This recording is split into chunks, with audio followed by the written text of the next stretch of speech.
No centro de Curitiba, onde passam mais de 140 mil pessoas por dia. No centro, onde a arte se manifesta em ruas e prédios. No centro, onde acontece o encontro de culturas e povos. E é aqui no centro que este programa mostra os diferentes aspectos da região mais movimentada de Curitiba.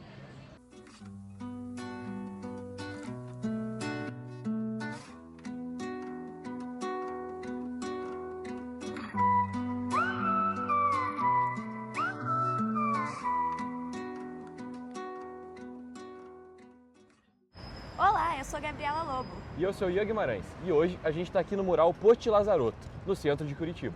O painel é revestido com obras e mosaicos do artista curitibano que completaria 100 anos em 2024. Os traços de Poti fazem parte da cidade e decoram a vida do curitibano. E já que a gente está falando de cultura, claro que você já ouviu falar na herança europeia em Curitiba. Como, por exemplo, a Praça da Espanha, o Memorial Polonês e o Bosque Alemão. Mas é no centro de Curitiba, onde todas as etnias se encontram, que existe uma história linda e que precisa ser reconhecida sobre a cultura negra em Curitiba. Se eu não for 2 vezes melhor, eu não vou sobreviver.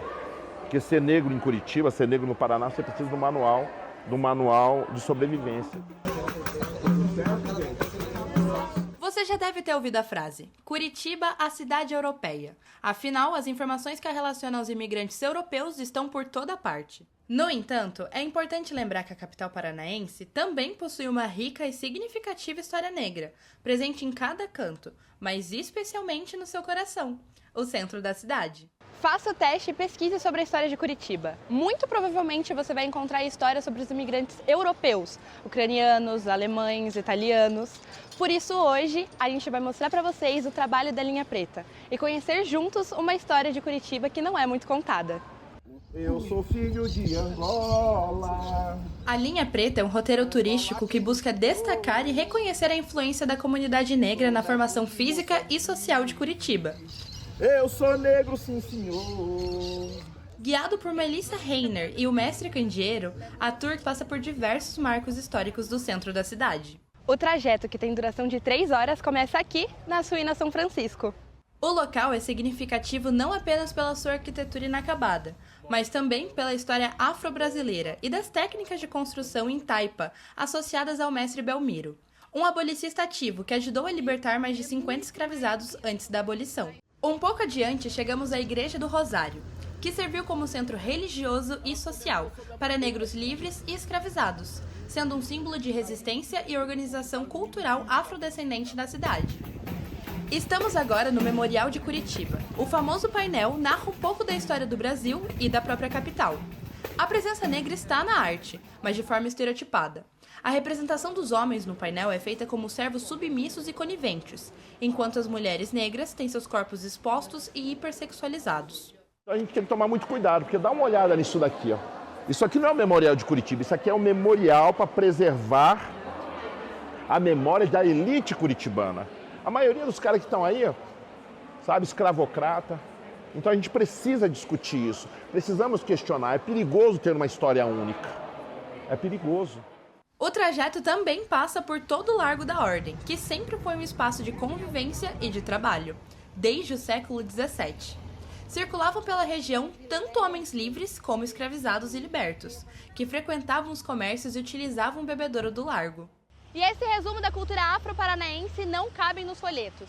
Eu tô aqui com 2 folders disponibilizados por Curitiba e, com exceção à Igreja dos Rosários, a história negra não é citada nenhuma vez. E por onde podemos começar essa mudança de perspectiva? O caminho é a educação, o caminho é a cultura. Não existe como avançar sem educação de qualidade e sem a cultura. E a história está longe de acabar. A segunda parte do tour continua pela Praça Tiradentes, Gameleiras Sagradas, Arcadas do Pelourinho e, por fim, chegando na Praça 19 de Dezembro. Também conhecida como a Praça do Homem Nu, em 1953, o Paraná inaugurou o local para marcar seu centenário de emancipação política. Projetada por Erbo Stenzel, a praça inclui uma escultura em granito de 18 metros de altura, representando um homem nu com traços negros, simbolizando o estado avançado para o futuro. Conhecer a história sem omissões é uma experiência que fica marcada. Gente, foi um momento maravilhoso, onde você vai ver a cidade de Curitiba de outros olhares. É a segunda vez que eu faço, é sempre uma oportunidade de aprender, de rever conceitos. Muito importante a gente olhar Curitiba com outros olhos, né? Pensando nessa população negra que foi esquecida, né?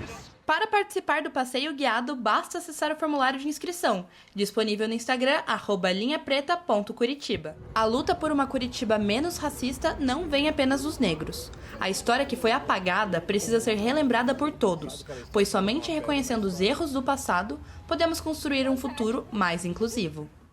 Quando a gente se coloca ali de igual para igual, quando a gente abre espaços de diálogo, espaços de transparência, espaços de participação social, passa por história e cultura afro na escola, passa por representatividade, os exemplos o movimento negro já deu. O movimento negro brasileiro aponta os caminhos. Cabe à sociedade brasileira como um todo parar de dar as costas e fingir que não é importante.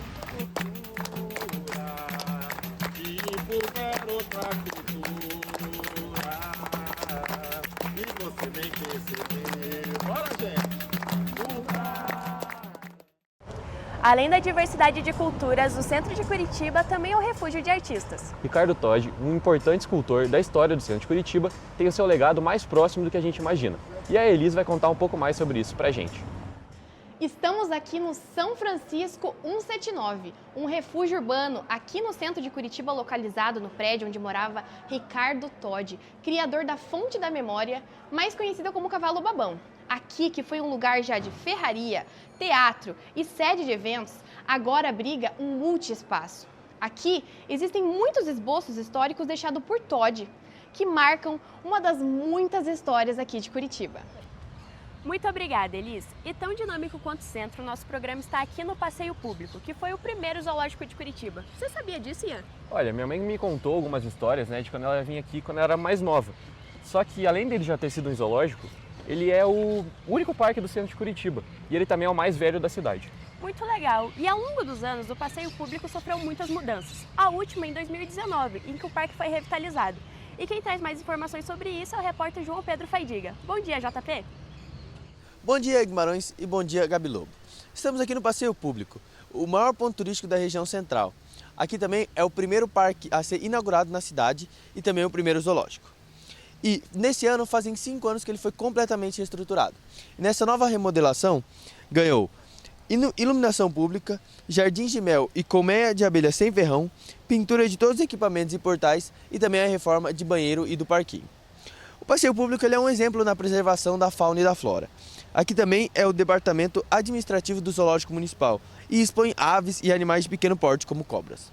Em relação à flora, tem uma vasta área verde e está no Plano de Ação Climática de Curitiba contra alagamentos e enchentes. Obrigado, João, pelas informações. E é sempre muito bom que a cidade esteja bem cuidada para que as pessoas possam aproveitar. Pois é, Ian, mas a falta de acessibilidade dificulta que as pessoas com deficiência possam aproveitar essa área da cidade. Nossa equipe acompanhou o desrespeito aos cidadãos que acontecem aqui no centro da cidade. E você confere agora na nossa reportagem especial.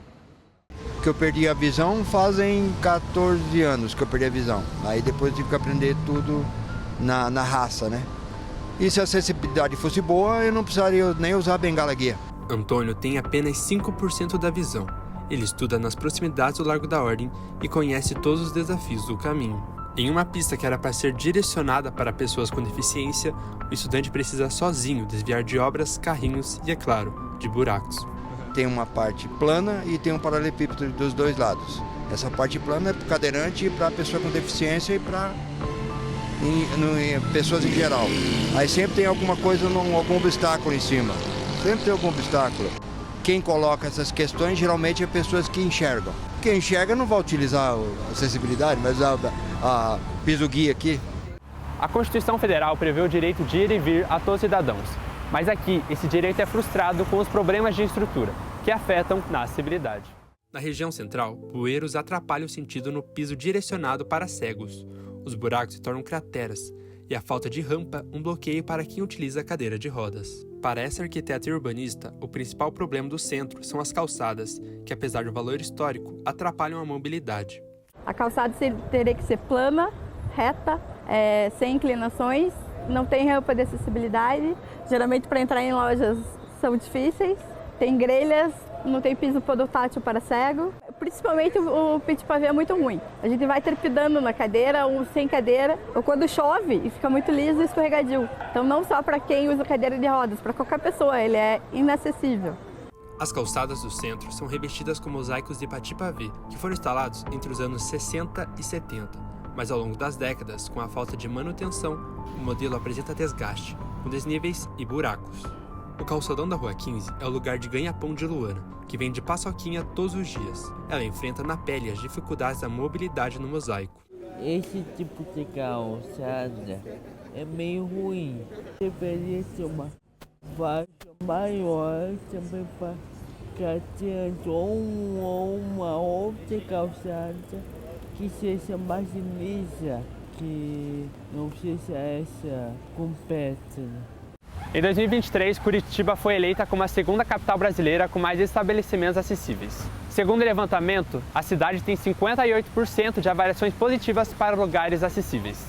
Você entra em qualquer outro lugar da cidade. A cidade não é projetada e não é adequada, é acessível para pessoas com deficiência ou com mobilidade reduzida, ou idosos, ou qualquer outro tipo de pessoa, até grávida. Nessa quadra não tem vaga de deficiente, a gente parou na carga e descarga. Eu não sou carga, vocês não são carga, a gente não é carga. Segundo dados do IBGE, 8,9% da população de Curitiba tem algum tipo de deficiência, o que demonstra a urgência na resolução dos problemas da acessibilidade na capital, para que assim o direito de ir e vir seja realmente válido para todos. O centro da cidade é um marco muito legal. É o centro, tem muita história, tem muita arquitetura legal, tem muito passeio turístico, assim. A gente tem tanta opção legal e a gente acaba não usando por ser inacessível mesmo. Em nota, a Prefeitura de Curitiba informou que o projeto das calçadas da cidade são executadas de acordo com as normas da ABNT-NRB. Questionado sobre possíveis mudanças e soluções sobre os acessos, o órgão não deu retorno até o fechamento da matéria. Agora o assunto é a Boca Maldita, que tem esse nome devido a um grupo de homens que se reuniam em bares e cafés aqui da região na década de 60 e 70. E a Boca Maldita fica localizada entre o calçadão da Rua 15 de Novembro e a Praça Osório. E é claro, que esse movimento é muito positivo para o comércio local, mas muitas pessoas passam aqui temendo pela sua segurança. Pois é, segundo dados da Guarda Municipal de Curitiba, mais de 2.000 ocorrências foram registradas apenas no primeiro semestre de 2024, o que preocupa os moradores e comerciantes da região.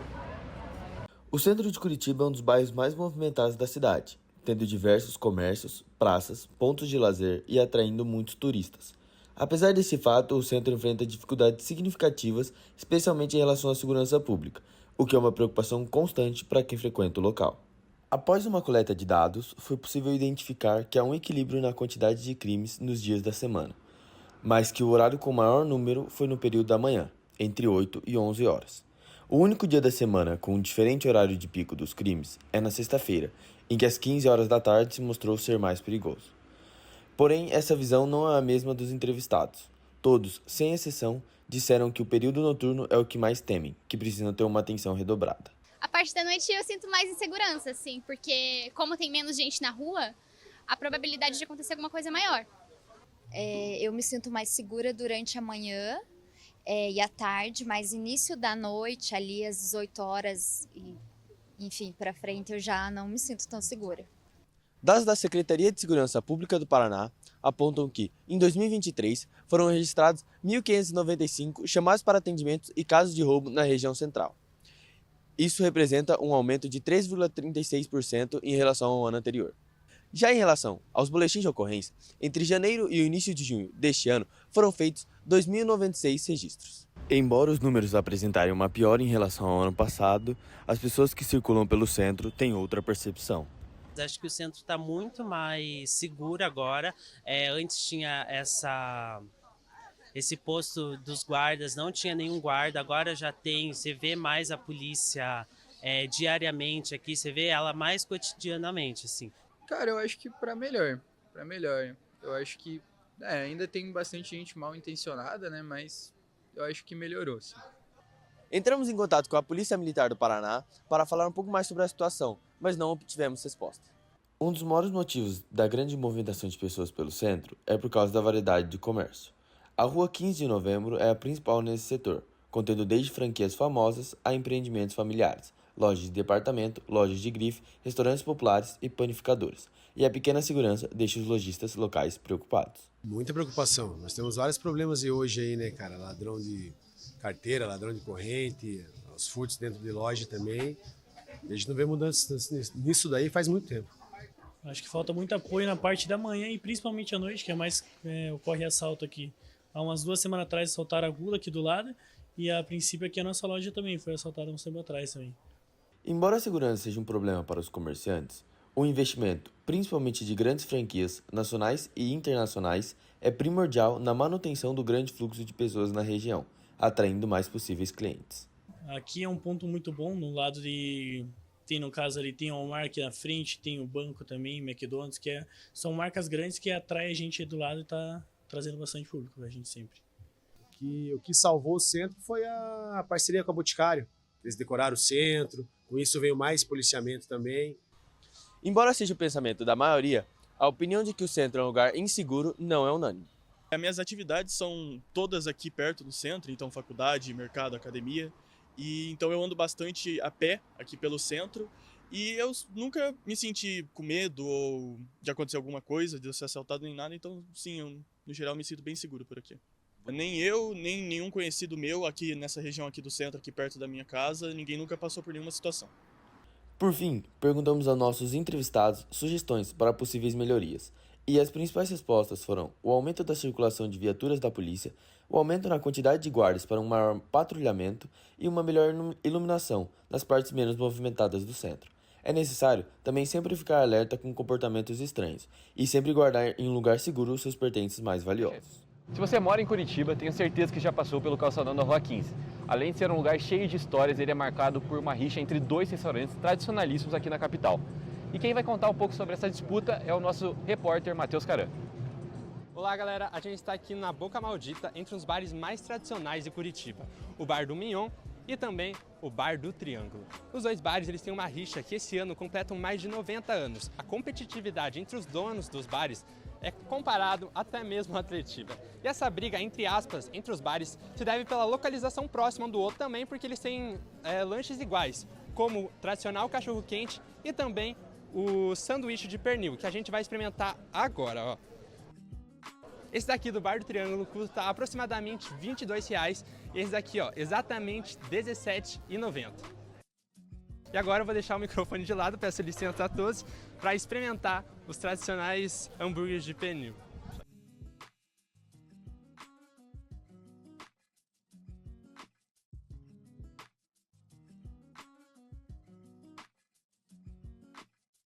Realmente, o do Bar do Triângulo é muito bom. Agora ele vai experimentar o do Bar do Mignon.